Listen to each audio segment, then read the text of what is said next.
Selamat pagi teman-teman Warung SS Indonesia. Assalamualaikum warahmatullahi wabarakatuh. Salam sejahtera bagi kita semua.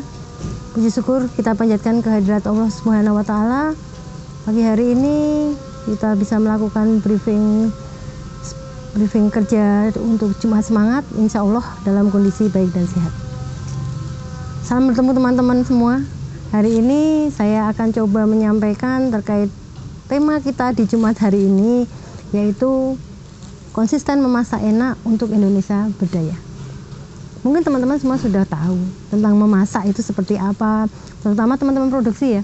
Kalau kita bicara memasak itu lebih banyak kita bicara untuk teman-teman di bagian produksi, baik produksi itu masak maupun non masak. Tapi tidak ada salahnya kita teman-teman di bagian operasional atau kasir pun juga mengetahui. Kalau kita bicara konsisten memasak, itu suatu hal yang sampai saat ini memang tidak mudah. Meskipun kita tahu dalam memasak itu kita ada panduan resep ya, bahwa dalam memasak enak itu kita dibuatkan panduan resep. Apakah setelah kita sesuai dengan panduan resep itu benar kita tahu bahwa hasil masakan kita itu enak? Itu belum. Nah, sebelum saya menyampaikan bahwa terkait dengan konsisten memasak, saya ingin mengingatkan lagi, mereview kembali, menyampaikan kembali ke teman-teman bahwa memasak itu menjadi bagian atau menjadi nafas untuk industri yang bergerak di bidang kuliner. Kalau kita sudah bicara kuliner, kualitas masakan itu adalah yang paling utama, meskipun masih ada hal-hal penting lainnya, penyajian, pelayanan dan sebagainya.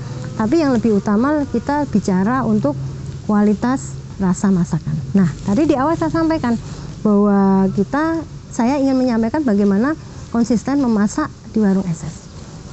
Teman-teman tahu bahwa Warung SS mencoba untuk membuatkan standar panduan resep ya. Nah, itu bukan berarti kalau kita sudah masak sesuai resep, terus hasil masakan kita sudah ada jaminan enak. Itu belum. Karena apa? Memasak itu unsurnya banyak sekali. Enggak hanya bicara memasak rampung, wis enak. Tidak. Satu, memasak itu adalah seni. Seni itu kalau sudah bicara seni, itu kita bicara hati. Kalau sedang memasak, hati kita sedang nggak baik, sebaik apapun proses, sebaik apapun menu yang kita masak, dan bagaimanapun hasil masakan kita, ya kemungkinan besar masakan kita akan lebih tidak enak. Itu yang pertama. Memasak itu adalah seni. Untuk yang kedua, untuk memasak agar konsisten enak, itu kita patuh terhadap apa?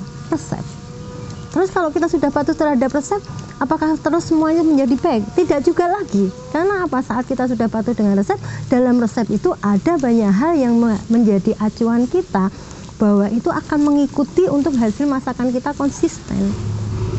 Kita harus bicaranya banyak sekali kalau kita sudah bicara konsisten memasak. Yang pertama, resep. Resep itu dibuat untuk mempermudah. Coba kalau saya sampaikan ke teman-teman, misalnya dalam memasak ini, untuk teman-teman terutama bagian produksi ya, masuk ke Warung SS, begitu masuk suruh masak sambal terasinya SS, pasti bingung. Masak sambal terasi ki opo wae isine sambal terasi, akan seperti itu. Tapi begitu ada resep, paling tidak kalian punya acuan. Oh, untuk sambal terasinya SS itu harus ada cabai merah berapa, cabai keriting berapa, terasi berapa, garam berapa, dan apa. Coba tidak, bisa jadi semua kalian masukkan apa yang ada di situ, yang penting jadi sambal, ya kan? Enggak. Nah, itu makanya kita buatkan acuan dengan resep agar kalian lebih mudah. Kalau kalian tidak ada acuan, kalian akan sulit untuk tahu bagaimana. Nah, selanjutnya setelah kita tahu resep, kita tahu prosesnya, kita harus tahu juga bagaimana kualitas rasanya.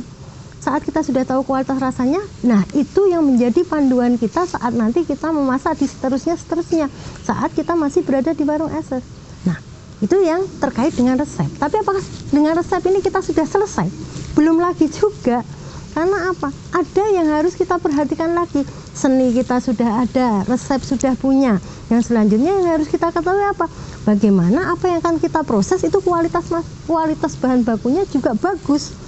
Kalian sudah masak sesuai resep, kalian sudah masak dengan seni, dengan hati yang senang. Tapi misalnya kita buat cabai yang kita pakai adalah cabai busuk, ya sama saja. Itu akan sama bahwa kita tidak bisa konsisten lagi memasak masakan yang enak. Seperti contohnya kalau kita bicara teman-teman non masak, kalau membuat jus, memang benar kita sudah timbang semua berapa buah, berapa es, berapa gula. Tapi apakah kalau kita sudah membuat tapi kualitas buahnya kualitas tidak standar, kualitas sudah lewat masanya, busuk dan sebagainya, apakah menghasilkan konsisten masakannya enak? Belum lagi. Jadi dalam memasak banyak faktor yang harus kita perhatikan. Kalau kita sudah tahu seni memasak, kita sudah tahu resep memasak, kita sudah harus tahu juga kualitas bahan baku yang kita masak. Selanjutnya, sudah selesai? Belum lagi selesai. Kita harus tahu lagi. Ini kalau saya mencontohkan, kebetulan saya manajer area Jogja yang mempunyai dapur satu. Dimana kalau ada dapur satu, kita mensuplai untuk 13 warung area. Dimana di 13 warung itu kan kita tidak mungkin mendatangkan bahan baku itu hanya dari satu supplier. Makanya kita mendatangkan bahan baku itu dari beberapa supplier, dan kita kan harus ngecek bagaimana supplier satu ini ngirim bahan baku yang bagus atau tidak, supplier yang ini bagaimana. Nah, makanya saat memproses pun kita juga harus tahu ini bahan baku dari siapa. Nah, kalau di area Jogja kita contohkan, kalau kita masak ayam, saat masak ayam kita kedatangan supplier itu, meskipun kita punya supplier banyak, tapi pemasakan itu tidak kita jadikan satu. Kita coba masing-masing sendiri-sendiri itu ada. Karena apa? Setiap dari supplier yang kita masak, kita juga harus mengontrol. Jangan sampai kita menjudgment ini tidak enak karena dari supplier A, ternyata ini yang membawa supplier B. Itu tidak. Makanya kalau kita kasih nama, nanti kalau teman-teman bisa lihat di ayam itu kenapa di atasnya ada nama, ini nama masak apa, nama siapa. Nah, itu adalah salah satu nama supplier untuk mempermudah pengecekan kalau kita terjadi hal-hal yang tidak cukup baik. Nah, itu bagaimana yang harus kita lakukan dan harus kita ingat saat kita bisa konsisten memasak. Karena apa? Kembali saya ingatkan lagi bahwa kita adalah industri kuliner. Yang paling utama, orang itu pasti akan dari kualitas rasa. Dan kualitas rasa, ingatlah bahwa yang menjadi bagian penting kualitas rasa itu yang pertama jelas, itu adalah kualitas bahan bakunya, terus prosesnya, terus hasilnya sesuai atau tidak. Yang terakhir, yang tidak boleh dilupakan agar kita itu konsisten, dan ini paling sering terlewatkan, dan ini kadang-kadang teman-teman itu males sekali. Itu apa? Ngicipi. Padahal kan jane ya enak ya. Kalau suruh ngicipi itu kan enak loh, mengicipi, tapi kadang-kadang teman-teman itu tidak mau, apalagi ngicipi sambal. Kita itu brand sambal loh. Ingat ya teman-teman, kita brandnya sambal. Jadi yang paling utama harus kita lakukan yang ngicipi sambal. Kadang-kadang memang sih saya sadar ada keluhan sakit perut dan sebagainya. Ya kalau ngicipi jangan satu sendok, setiap membuat satu sendok ya kalian pasti nanti akan sakit perut. Tapi bagaimana kalian menstrategikan ngicipi? Dan saya juga ingin menyampaikan ke teman-teman bahwa kalau teman-teman itu memang konsisten dalam hal memasak dan yakin dalam proses-proses, itu sebenarnya teman-teman bisa melihat hasil kualitas sajian kalian itu baik apa tidak.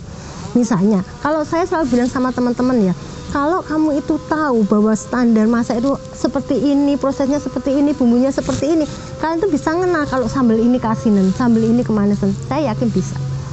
Itu yang paling utama, yaitu karena keinginan kita benar-benar ingin mempelajari bagaimana kita tahu bahwa hasil masakan kita itu adalah kualitas yang terbaik. Itu pokok yang saya titipkan ke teman-teman, jangan lupa nyicipi dan kalian benar-benar tahu bagaimana standar memasak yang benar agar kita bisa konsisten untuk menjaga kualitas sajian menu yang ada di warung SS pada khususnya. Saya yakin kalian bisa, kalian mampu, kalian yakin bahwa itu bisa kalian lakukan. Itu mungkin untuk hal-hal yang bisa saya share untuk teman-teman personel warung SS Indonesia, khususnya mungkin di bagian masak ya, tapi tidak menutup kemungkinan untuk teman-teman yang berada di operasional atau di bagian kasir ya. Hal yang saya titipkan terkait dengan bagaimana kita konsisten memasak, apa saja yang harus kita tahu dan bagaimana kita mengelola, dan saya yakin kita bisa. Itu mungkin yang bisa saya sampaikan ke teman-teman.